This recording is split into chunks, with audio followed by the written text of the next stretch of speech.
பொங்கல் பண்டிகையை ஒட்டி சொந்த ஊர் செல்லும் பொதுமக்களால் கிளாம்பாக்கம் பேருந்து நிலையத்தில் கூட்டம் அலைமோதுகிறது.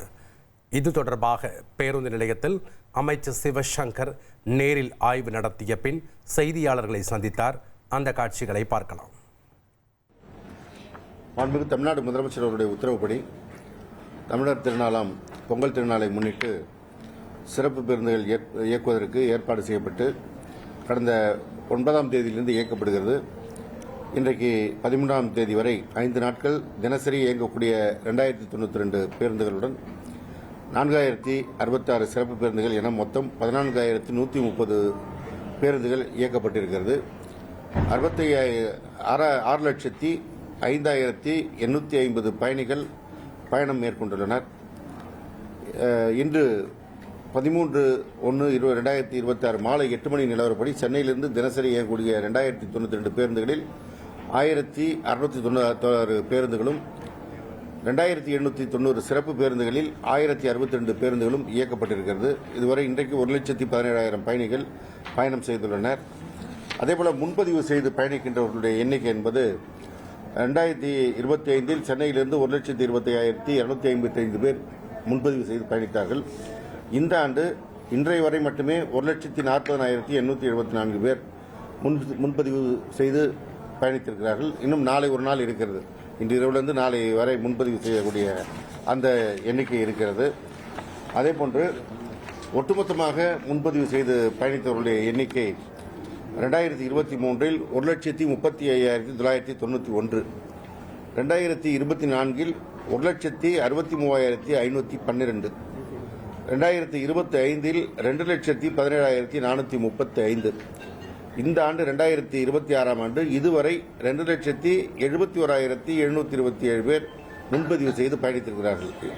இதுவே இந்த ஆண்டு மட்டும் கிட்டத்தட்ட 55,000 பேர் கூடுதலாக முன்பதிவு செய்து பயணித்திருக்கக்கூடிய இந்த செய்தி இதுவரை இருக்கிறது. இன்னும் நாளை முன்பதிவு செய்து இருக்கிறவர்களும் இருக்கிறார்கள்.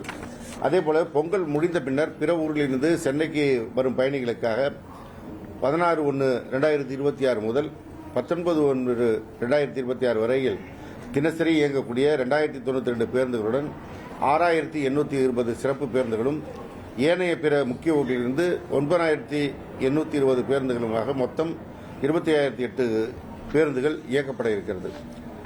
இந்த பொங்கல் திருநாளை முன்னிட்டு ஒட்டுமொத்தமாக நாம் பயணிகளுடைய எண்ணிக்கை 11 லட்சத்தை கடக்கும் என்று எதிர்பார்த்து அதற்கான பணிகளை செய்திருக்கின்றோம். நம்முடைய சிஎம்டிஏ சார்பாக பேருந்துகளை பார்க்கிங் வசதிக்கு 6 இடங்களில் பார்க்கிங் வசதி செய்யப்பட்டிருக்கிறது. புதிதாக ஒரு பார்க்கிங் வசதி உருவாக்கப்பட்டு கும்பகோணம் கோட்டத்திற்கு அங்கே இடம் அளிக்கப்பட்டிருக்கிறது. கடந்த தீபாவளியில் இன்னும் கூடுதல் தூரத்திலிருந்து வர வேண்டிய சூழல் இருந்ததை மாற்றியமைப்பதற்காக இப்பொழுது இங்கேயே உள்ளேயே ஒரு கூடுதல் பார்க்கிங் வசதி ஏற்பாடு செய்யப்பட்டிருக்கிறது. அதேபோல 5 ஆம்புலன்ஸ் மற்றும் மருத்துவ வசதிகள் எந்த நேரத்திலும் தயாராக இருக்கின்றன. 11 ஏடிஎம் மற்றும் மொபைல் ஏடிஎம்களும் இயங்கிக் கொண்டிருக்கிறது. மினி கட்டுப்பாட்டு அறை உதவி மையங்கள் இயங்கிக் கொண்டிருக்கிறது. அனைத்து இடங்களிலும் பப்ளிக் அட்ரஸ் சிஸ்டம் மூலமாக அந்த அறிவிப்பு செய்திகள் வெளியிடப்பட்டுக் கொண்டிருக்கிறது. இப்பொழுது இந்த நிறுவனத்திற்கு இன்னும் இந்த நேரத்தில் மட்டும் 714 பேருந்துகள் கையில் இருக்கின்றன. அது ஒரு மணி நேரத்திற்கு ஒரு 300 பேருந்துகள் இயக்கக்கூடிய அளவிற்கு 2 மணி நேரத்துக்கு தேவையான பேருந்துகள் இப்பொழுதே இருக்கிறது. இன்னும் கூடுதல் பேருந்துகள் கும்பகோணம், விழுப்புரம் போக்குவரத்து கழகங்களிலிருந்து வந்து கொண்டிருக்கிறது. எனவே இன்றைக்கும் எந்த பிரச்சனையும் இல்லாமல் பேருந்துகள் இயக்குவதற்கான நடவடிக்கை எடுக்கப்பட்டிருக்கிறது. இந்த கடந்த முறை மொபைல் நெட்வொர்க் பிரச்சனை இருந்தது என்ற ஒரு மிகப்பெரிய குறை இருந்தது. அதுக்கான அந்த குறையை தீர்ப்பதற்கு சிஎம்டிஏ மூலமாக தீர்வு ஏற்படுத்தப்பட்டு இன்றைக்கு கிட்டத்தட்ட அந்த போன் பிரச்சனைகள் இல்லாமல் சமாளிக்கப்பட்டிருக்கிறது. கிளாம்பாக்கம் பேருந்து நிலையத்தில் கூட்டம் அலைமோதுகிறது. அந்த பகுதியில் ஆய்வு மேற்கொண்ட அமைச்சர் சிவசங்கர் ஆய்வு நடத்திய பின் செய்தியாளர்களை சந்தித்தார். அந்த காட்சிகளை நாம் பார்த்தோம்.